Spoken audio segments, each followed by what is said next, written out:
बिस्मिल्लाहिर्रहमानिर्रहीम। मैं आपका होस्ट शेख आसिफ। हज़ारों करोड़ों दुरूदो सलाम उस पाक हस्ती पर जो वजह कायनात है। आज हम अपने नए प्रोग्राम के साथ, अपने नए मेहमान के साथ आपकी खिदमत में हाजिर हैं। इंशाअल्लाह ताला इस हमारा प्रोग्राम जारी व सारी रहेगा जब तक हम किसी मसले के हल की तरफ नहीं निकल जाते।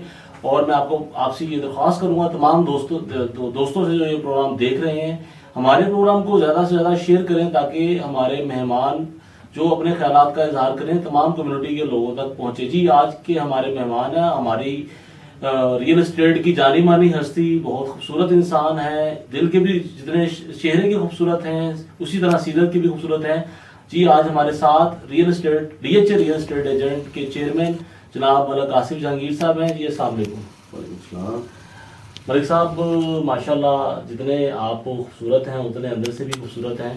और मैं चाहूँगा कि कुछ लोग हमें, जो नए लोग हैं, जो नए इस रियल एस्टेट इंडस्ट्री में आए हैं, उनको आप थोड़ा सा मुख्तसर सा अपना तारुफ करवा दें। मेरा नाम आसिफ जहांगीर है जी। मैं स्टेट मास्टर्स के नाम से बिज़नेस कर रहा हूँ और तकरीबन कोई 20 साल हो गए हैं मुझे डीएचए में बिज़नेस करते हुए, और मेरी फैमिली को 50 साल हो गए हैं रियल एस्टेट का बिज़नेस करते हुए। और मैं डीएचए रियल एस्टेट एसोसिएशन का चेयरमैन भी। जी मलिक साहब, अब हम आते हैं करंट इशू की तरफ और अपने रूटीन की जो हमारी बहस चल रही है इस वक्त कि सबसे पहले तो जी, जो हमने बहुत बड़ा चेंज देखा 2014-15 के डीएचए एसोसिएशन के इलेक्शन में कि एक नौजवान जो है वो इलेक्ट होकर जो है वो चेयरमैन बना। ये एक बड़ी खुशाइन बात थी और नौजवानों के लिए बहुत ही खूबसूरत बात थी और बहुत ही अच्छी बात थी कि एक एसोसिएशन का सबसे यंगेस्ट आदमी जो है वो एसोसिएशन का चेयरमैन है। तो क्या आप समझते हैं कि ये एक खुशाइन बात थी और आपका आना जो है उससे कोई आने वाले फ्यूचर में नौजवानों के लिए कोई होप थी? ये पहली दफ़ा ऐसे हुआ है डीएचए में कि कारकर्दगी की बुनियाद पे किसी को चेयरमैन बनाया गया और अल्हम्दुलिल्लाह इसमें डीएचए में हमने इसके लिए बहुत अच्छी मीटिंग्स की हैं। ये इनके खाली चेयरमैन सिर्फ अपने ऑफिस में बैठा हुआ है।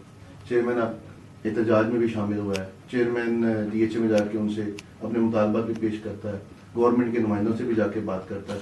खाली वो पैसे लेने और पैसे देने की हद तक नहीं है। जी, मलिक आसिफ साहब की ने बड़ी अच्छी बात की कि चेयरमैन जो है वो अब एहतजाज की में भी शामिल है। और मुझे अच्छी तरह याद है कि मैं जो है जब हमने एक बहुत बड़ी रैली निकाली थी जो कि 5-6 हज़ार डीलर्स पे मुश्तमिल थी और मलिक आसिफ जहांगीर ने उसको फ्रंट पे आगे लीड किया और उसमें हुकूमती दबाव बहुत ज्यादा था, जिसमें कुछ हमारे ओहदेदारान जो थे वो थोड़ा सा घबरा गए थे और उन्होंने रैली को नहर के ऊपर रोक लिया था। लेकिन मलिक आसिफ जहांगीर की काविशों से वो रैली अपने मकाम की तरफ और अपनी मंजिल की तरफ पहुंची थी। तो इसका सारा क्रेडिट जो है वो मलिक आसिफ जहांगीर साहब को जाता है। इसीलिए कहते हैं कि नौजवानों का कल है, नौजवानों का फ्यूचर है। और मलिक आसिफ जहांगीर जो चेयरमैन है हमारे, वो भी नौजवान है। सर, क्या ऐसा नहीं होना चाहिए कि इलेक्शन में चेयरमैन की सीट का भी जो है वो बजरिया पोल जो है, बजरिया वोट जो है इंतखाब होना चाहिए?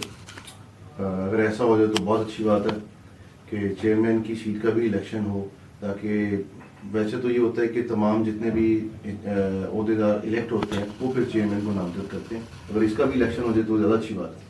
सर, एक छोटी सी गलत रवायत जो है वो हमने देखी है पैदा होती हुई कि चेयरमैन वाइस चेयरमैन जो है वो जो ज़्यादा एसोसिएशन के फंड में जो है वो पैसे जमा करवाते हैं तो उसे वाइस चेयरमैन बना दिया था। क्या आप इसको बेहतर समझते हैं? एसोसिएशन के लिए बेहतर है? नहीं, ये बिल्कुल भी बेहतर नहीं है।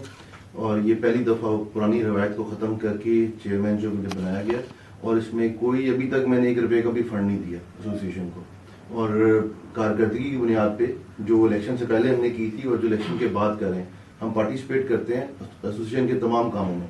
पैसे की वजह से ना चेयरमैन हमने वाइस चेयरमैन बनाया इस दफ़ा और ना ही चेयरमैन बनाया। ये एक एसोसिएशन पे जो है वो बहुत सारे लोग जो है वो उंगलियां उठाते हैं कि जी इनको 20 लाख, 10 लाख, 25 लाख का चेक दो और आप वाइस चेयरमैन बन जाओ।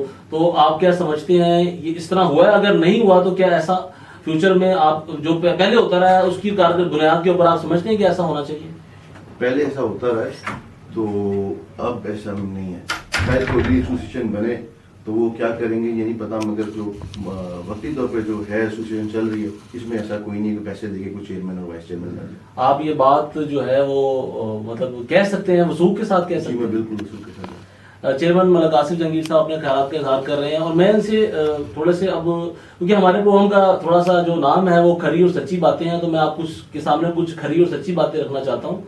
सर, जब आप चेयरमैन बने उससे पहले एक पूरी इलेक्शन कैंपेन लॉन्च हुई जिसमें आपको 2 से 3 ग्रुप जो है वो सपोर्ट कर रहे थे। मुझे ऐसा लगता है, या जो लोग अभी इसको वॉच कर रहे हैं सारे मामला को, वो 2 से 3 ग्रुप अब आपके साथ नहीं खड़े। ऐसा बिल्कुल भी नहीं है, सारे हमारे दोस्त हैं और सारे हमारे साथ हैं। जितने भी ग्रुप पहले थे और जो अभी हैं, ग्रुप बनते रहते हैं, ग्रुप टूटते रहते हैं, कुछ नए ग्रुप बन गए हैं, कुछ पुराने ग्रुप हैं, इसी तरह ही ग्रुप्स में प्लस माइनस चलता रहता है। और हमारे यहाँ ग्रुप्स बनते हैं बिजनेस की बुनियाद पे और कुछ सियासत की बुनियाद पे, मगर मैं अपनी इस कम्युनिटी में सियासत की बुनियाद पे जो ग्रुप है उनको मैं नहीं मानता हूँ, ना ही तस्लीम करता हूँ। जो बिजनेस की बुनियाद पे ग्रुप बनते हैं, बिजनेस करने के लिए जो ग्रुप बनते हैं, वही मुझे पसंद है और मैं उन्हीं में रहना पसंद करता हूँ। बहुत अच्छी बात कीजिए आपने। क्या आप समझते हैं कि इस ग्रुप सिस्टम को होना चाहिए? वोट डालने वक्त वोट जब इलेक्शन जब डे होता है या इलेक्शन कैंपेन होती है तो हमें ग्रुप्स में डिवाइड कर दिया जाता है। क्या आप इन ग्रुप्स की हमायत में है कि ये ग्रुप्स होने चाहिए? सियासत के लिए ग्रुप्स नहीं होने चाहिए, बिजनेस करने के लिए और आपस में मिलने जुलने के लिए और आपस में काम करने के लिए और आपस में एक दूसरे की मदद करने के लिए और आपस में एक दूसरे की प्रॉब्लम सॉल्व करने के लिए ग्रुप जरूर बनने चाहिए। जनाब मलिक साहब, इससे पहले कभी इस तरह का वक्त डीलर कम्युनिटी में नहीं आया और आप उनके चेयरमैन हैं और आप पे बड़ी भारी जिम्मेदारी है। एक जो आम डीलर है, अब जिनके दफ्तर बंद हो रहे हैं और जो बड़े परेशान हैं, अब उनकी जो है वो किस तरह, मतलब आप उनकी जो है दादरसी करेंगे, क्योंकि बहुत ही मुश्किल वक्त से डीलर कम्युनिटी गुजर रही है।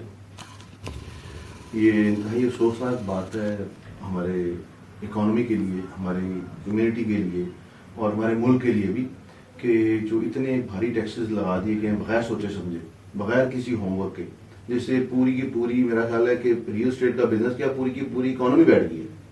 जो भी फॉरेन एक्सचेंज बाहर से आ रहा था वो आना बंद हो गया, जो कि रियल एस्टेट के लिए आता था, वो अब जहाँ रहते हैं वहीं पे ही उसी की रियल एस्टेट में ही पैसे लगा रहे हैं। तो इसके लिए खाली छोटा डीलर या बड़ा डीलर परेशान नहीं है, इसके लिए डीएचए इटसेल्फ खुद परेशान है, क्योंकि जहाँ पहले 200-250-300 ट्रांसफर होती थी वो ट्रांसफर्स कम हो गई, उनका भी रेवेन्यू काफी कम हो गया, वो भी बहुत परेशान है। वो मजदूर भी परेशान है जो कि बिल्डर घर बनाते थे, जो उनमें दिहाड़ियां करते थे। अब आप जाके देखें कि आज कितने घर जो है वो अंडर कंस्ट्रक्शन है। मेरा नहीं ख्याल कि 50-60 से ज्यादा, जहाँ जिस सोसाइटी में एट अ टाइम 1000 घर तैयार हो रहा होता था, आज वहां पे सिर्फ 40 से 50 घर बन रहे हैं, क्योंकि जब रियल एस्टेट में पैसा नहीं आएगा, घर नहीं बनाएगा डेवलपर, बिल्डर घर नहीं बनाएगा, तो इसमें मजदूर भी परेशान होगा, वो इंडस्ट्री परेशान है जो कि इस काम के साथ डायरेक्ट रिलेटेड है। मलिक साहब, आपने बहुत सारी बातें की, लेकिन क्या आप समझते हैं कि इसकी पूरी की पूरी जिम्मेदारी हमारे हुक्मरानों पर तो आती है, लेकिन किसी हद तक हम एहतजाज करने में नाकाम रहे हैं, गवर्नमेंट के खिलाफ हमने घुटने टेक दिए हैं? क्या आप समझते हैं कि ऐसी कोई बात हुई है, या ये एसोसिएशन जो है गवर्नमेंट से अपने मामला सही तरीके से मनवा नहीं सकी? मैं आपको थोड़ा सा जरा एक्सप्लेन करता हूँ कि अगर आप सियासी तौर पे देखें, सियासी पस मंजर में देखें, मुल्क की सियासी पस मंजर में, इमरान खान साहब ने बड़े एहतजाज किए, तारुल कादरी साहब ने बड़े एहतजाज किए, 14-15 बंदे भी उनके शहीद हो गए, तो क्या उनको हासिल वसूल हुआ उन एहतजाजों से? सर वो देखिए, नवाज शरीफ साहब नाअहल हुए हैं। नहीं, कोई एहतजाज से नहीं हुए, वो बेसिकली उन्हीं एहतजाज की, मेरी बात कंप्लीट होने दें। देखिए, एहतजाज से नाअहल नहीं हुए, सड़कों पे आने से जब इमरान खान साहब कोर्ट में गए हैं तो फिर वो नाअहल जी, बिल्कुल ठीक, कोर्ट ने नाअहल किया, बिल्कुल ठीक है। हमने एहतजाज किया, हमने पूरे मुल्क में एहतजाज किया, और ये डीएचए लाहौर की एसोसिएशन को क्रेडिट जाता है कि हमने पूरे पाकिस्तान को इकट्ठा किया, एक प्लेटफॉर्म पे लेके आए। पहले हम लाहौर पूरे को इकट्ठा किया डीएचए के अंदर, एक लाहौर पूरा हमने बंद किया, उसके बाद फिर हमने इस्लामाबाद में एहतजाज कराया, फिर हमने कराची में एहतजाज कराया, इस्लामाबाद में हमारे ऊपर हमारे कुछ दोस्तों के ऊपर FIR हुई। आपको पता है कि जब जिस मुल्क में मजहबी जो है एहतजाज वो कामयाब नहीं हो सके, 14 बंदे शहीद हो गए, उसके बाद कहाँ एहतजाज हुआ? उसके बाद तो एहतजाज ही कोई नहीं हुए। जहां पे सियासी जो है एहतजाज वो फ्लॉप हो गए, आखिर में उनको रिलीफ कोर्ट से ही मिला। तो ये एहतजाज हमने किए हैं, एहतजाज हमने रिकॉर्ड कराए हैं, मगर हमने देखा है कि एहतजाज करने से, हम एक दफा एहतजाज करते हैं 1000 बंदा आ जाता है, 1 महीने बाद दूसरा एहतजाज करते हैं 500 बंदे आते हैं, तीसरे एहतजाज में हमारे साथ होता ही कोई नहीं, खाली एसोसिएशन के अहदेदारी खड़े होते हैं। तो इसलिए हमने एहतजाज की बजाय कोर्ट का रास्ता इख्तियार किया। हम कोर्ट में गए हैं, हमने 2-3 जो है हुकूमत के खिलाफ स्टे ऑर्डर ले लिए हैं, 2-3 स्टे ऑर्डर्स अंडर प्रोसेस हैं और मुझे बड़ी उम्मीद है कि हमें रिलीफ इंशाल्लाह ताला कोर्ट से मिलेगा। इसमें डीएचए भी हमारी हेल्प करेगा और डीएचए हमारी हेल्प कर रहा है, अपने लेवल पे वो भी हेल्प कर रहा है, कोर्ट भी हमारी हेल्प करेंगी, फिर हमें रिलीफ मिलेगा। और एसोसिएशन बजाय अपने बंदे मरवाने के एहतजाज में या अपने बंदों को जख्मी कराने के या जेलों में कराने के, हमने एक बहुत अच्छा जो है रास्ता इख्तियार किया है, जिसमें बड़े अच्छे अच्छे हमने नामवर वकीलों को हमारे उनके साथ हम एसोसिएट किया और हमने कोर्ट में हम चले गए हैं। तो इंशाल्लाह ताला मुझे बड़ी उम्मीद है कि हमें जल्द अज जल्द कोर्ट का अपना प्रोसीजर होता है, जाते ही आपको रिलीफ नहीं मिल जाता, दोनों पार्टीज को सुना जाता है और उसके बाद फिर हमें इंशाल्लाह ताला रिलीफ जरूर मिलेगा। आप की एसोसिएशन पे एक ये भी ब्लेम है कि ये एक खास जमात की एसोसिएशन बन गई है। ऐसी कोई बात नहीं है, हम किसी भी जमात की नहीं। आज अगर मुस्लिम लीग लोगों की गवर्नमेंट है, हमारा मकसद ये है कि लोगों के मसाइल हल कराना। कल पीटीआई की हुकूमत होती है, पीपल्स पार्टी की हुकूमत होती है। आज हम जितना नून लीग से के क्लोज करीब हैं, इतना ही हम पीटीआई के और पीपल्स पार्टी के करीब होंगे, क्योंकि हमारा मकसद ये है कि प्यार से एहतजाज करके या कोर्ट के थ्रू जो भी रास्ता, जिस रास्ते से हम अपनी कम्युनिटी को रिलीफ दिला सके, हमने वो दिलवाना। 2 साल हो गए, अभी तक कोई हमें बड़ा रिलीफ सामने नजर नहीं आया मलिक साहब। तो बात आगे खत्म होती है रिजल्ट पे। आगे आपका इलेक्शन ईयर है 2018 में जो है वो डीएचए स्टेट एजेंट एसोसिएशन के एक बार फिर इलेक्शन होने जा रहे हैं। तो आपकी बातें सारी ठीक है, लेकिन अभी तक जो है वो कम्युनिटी को कोई रिलीफ नहीं मिल सका। आप ये तो कह सकते हैं कि कम्युनिटी को रिलीफ नहीं मिला। आप ये देखें कि ये गवर्नमेंट इस बात पे कितनी बाजिद है कि उन्होंने ये इसको रिलीफ नहीं देना। हमारी इस्लामाबाद के कम से कम 150 चक्कर लगे, हमारी इसहाक डार साहब से, हारून अख्तर खान से, हमारी और भी बेशुमार मिनिस्टर से, वजीर आजम से, वजीर अल्लाह से कितनी मीटिंग्स हुई हैं और हम पूरी कोशिश कर रहे हैं रिलीफ दिलाने की। आप ये तो कह सकते हैं कि हम रिलीफ नहीं दिला सके, ठीक है। डीएचए ने बहुत कोशिश की, डीएचए रिलीफ अपने लिए मांग रहा है। क्या डीएचए को रिलीफ मिल गया? वो भी तो बहुत कोशिश कर रहा है। वो कोशिश किस लेवल पे हो रही है? वो कोर कमांडर के लेवल पे हो रही है, वो आर्मी चीफ के लेवल पे हो रही है। क्या उनको मिल गया? हमारी एसोसिएशन इतनी स्ट्रांग तो नहीं है कि हम जाके अगर वजीर आजम साहब को कहेंगे अभी मिलना तो वो हमें मिलने के लिए पाबंद है। आर्मी चीफ अगर कहे तो शायद वो मिलने के लिए पाबंद हो। अगर वो रिलीफ नहीं ले सके तो हमारी एसोसिएशन कैसे रिलीफ ले सकती है? तो मगर एक बात मैं आपसे कहता हूँ, हमसे पहले जितनी भी एसोसिएशन गुजरी हैं, क्या उनके ऊपर डीएचए से प्लॉट लेने के, डीएचए से फायदा लेने के एलिगेशंस नहीं थे? आज कोई बंदा हमारी एसोसिएशन के किसी बंदे पे ये उंगली नहीं उठा सकता कि उसने एसोसिएशन से कोई भी फायदा लिया। एसोसिएशन के मुझे डायरेक्टर ट्रांसफर मुझे और तमाम जितने वहां पे डायरेक्टर्स रोजाना पूछने, यार आप आते नहीं है हमारे पास।